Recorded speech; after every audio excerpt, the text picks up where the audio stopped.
Quyidagi geometrik misolni ko'rib ketamiz. Bizga ABCD parallelogram berilgan deyapti. F nuqta AB tomonining o'rtasi, demak, AF masofa bilan FB masofa teng. E nuqta CD tomonga tegishli bo'lib, mana munosabat o'rinli deyapti. 2 ta ED, 3 ta CE. Xo'p, ya'ni mana bu tomon va bu tomon, mana bu tomon 2 marta katta deyapti. O'sha tomonlarni parallelogramni teng tomonlari bo'ladi. 6x deb olaylik. Shunda butun sonlarda proporsional bo'ladi. 3x 3x ga bo'linadi. Bu esa 2x 4x ga bo'linadi. Tomon 6x deb oladigan bo'lsak, shunda AC tomon D'dan 2 marta katta va mana bu tomonlar ham bir-biriga teng. Xo'p, shu berilgan hamma ma'lumotni joylashtirib oldik. Endi ikkita sharti bor ekan. Birinchi sharti DI masofaning IJ masofaga nisbati. Mana bu yerdagi DI masofani IJ masofaga nisbati. Xo'p, endi bu yerda agarda biz D va B uchun tutashtiradigan bo'lsak, mana bu nuqta diagonallar kesishish nuqtasi. AC va BD diagonallar kesishdi. Kesishgan nuqtada teng 2 ga bo'linadi, bilamizki.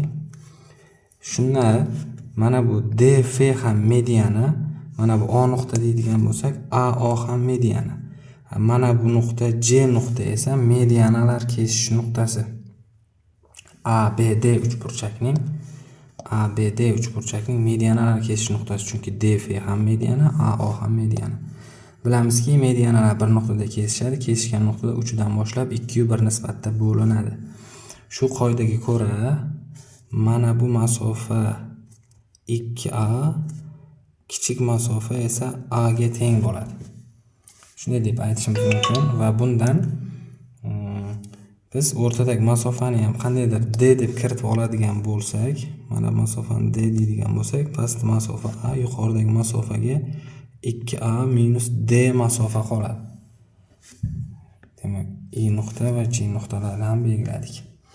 Xo'p, endi e'tibor beramiz. Mana bu yerda AIF uchburchak bilan DIE uchburchaklar o'xshash. Bu yerda o'xshashlik qoidasi ishlatiladi. Albatta, mana bu uchburchak bilan mana bu uchburchak o'xshash. Ikkala uchburchaklar o'xshash bo'lib qoldi. O'sha uchburchaklarni ko'rsataylik. Demak,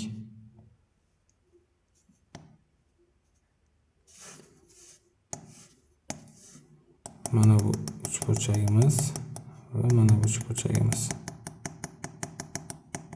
Shular o'xshash bo'lib qoldi.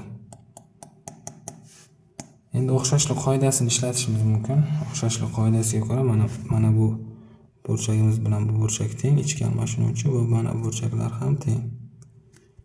Uchinchi burchaklar ham teng.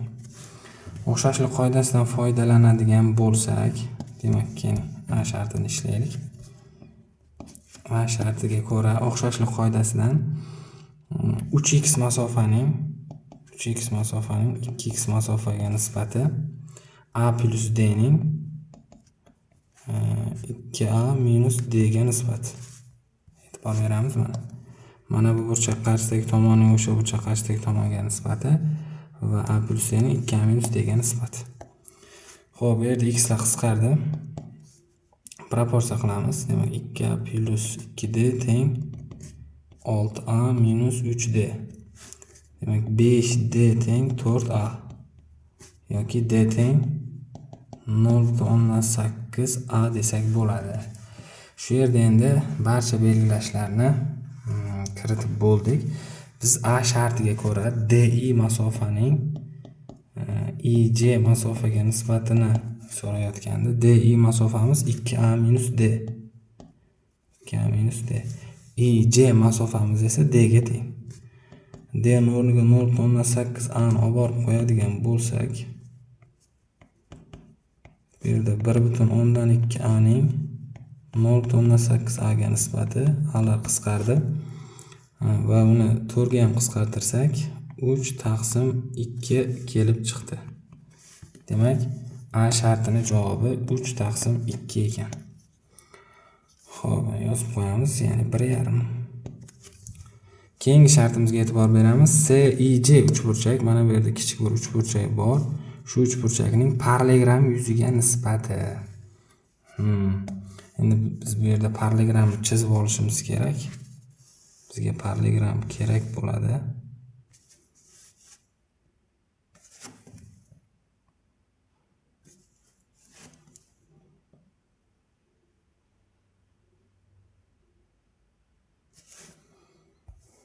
Demak,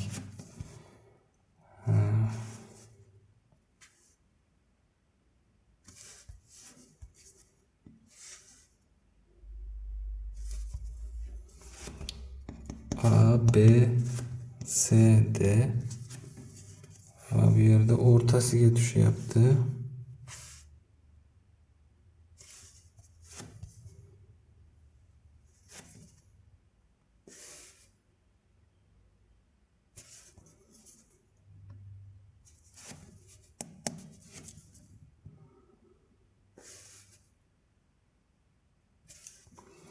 Bo'ldi, belgilashlarni kiritib oldik. Demak, mana bu I nuqta, mana bu esa J nuqta.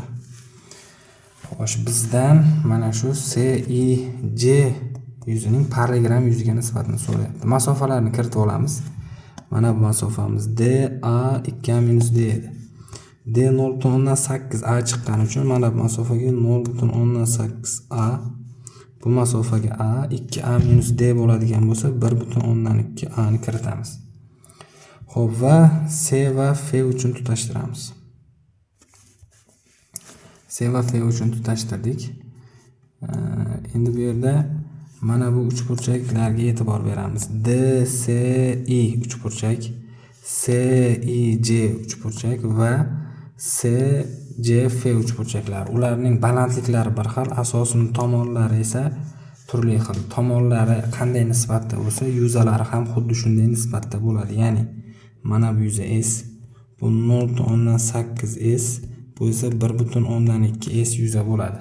Chunki tomonlar qanday nisbatda bo'lsa, balandliklar ham xuddi shunday nisbatda bo'ladi. Xo'p, bundan ko'rinyaptiki, uchburchak DCF ning yuzi hammasini qo'shadigan bo'lsak 3S chiqdi. Parallelogram yuzi, ABCD yuzi ikkita uchburchak yuziga teng. Ikkita SDCF ga teng. Nega deganda, o'zi parallelogram yuzi DC ni balandligiga ko'paytmasiga teng, uchburchak yuzi esa DC ni balandligiga ko'paytirib 2 ga bo'lganimizga teng. Bundan parallelogram yuzi 6S ligi chiqadi. Endi shartida aytayotgan ishni bajaradigan bo'lsak, yuzalar nisbati C, I, J yuzining ABCD ga nisbatini topadigan bo'lsak, CIJ yuzi 0,8S, parallelogram yuzi esa 6S. S'lar qisqardi. Demak, buni 5 ga ko'paytirsak 4/30 yoki 2/15 desak ham bo'ladi. Demak, ikkinchi shartimizning javobi 2/15 ekan. Shu va shunga o'xshash misollarning yechimini o'rganish kerak bo'lsa, bizni Telegram kanaliga a'zo bo'ling. Telegram kanal Matematika 1997.